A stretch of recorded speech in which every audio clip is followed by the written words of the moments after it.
I wanted to talk a little bit about the height of the wall and how important is that? Well, for me in this particular instance, it's pretty important. I'm going to have a set of steps that go from the shed floor up to the attic floor.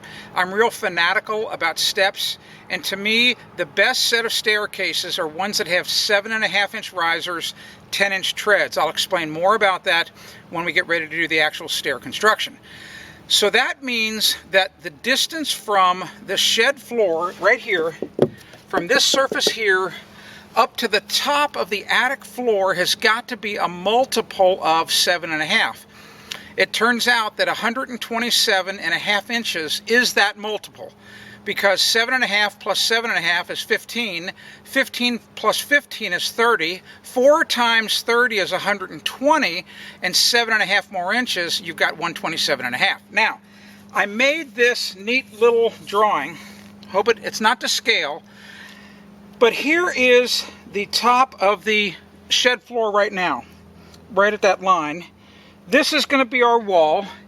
This is the attic floor joist, which is also the collar tie to the roof rafters, and here's the attic floor. And I've kind of recreated that very roughly kind of here. So trust me, behind the camera, understand that there's a bottom plate. You can see the wall studs come up. Here's a double top plate. This is going to be the floor joist. This is going to be the attic floor. Let's look back at the drawing. So to do your math, I happen to know that the attic floor joist is going to be a 2x8, that's 7.25. The attic floor is going to be 1/2-inch plywood, so that's a 1/2 inch, so that's 7.75. And if you subtract 7.75 from 127.5, you get 119.75 inches.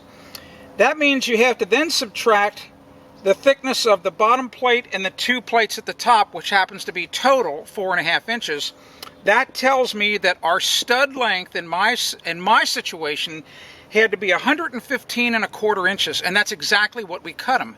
So believe me, when we put this all together and I take a tape measure from the attic floor and put it on this floor, I'm going to be at 127.5, plus or minus maybe a 1/16.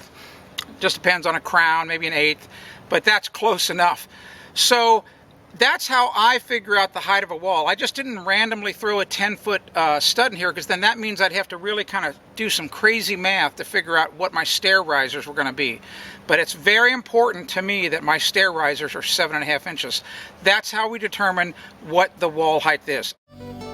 If you want to discover more home improvement tips, go to AskTheBuilder.com.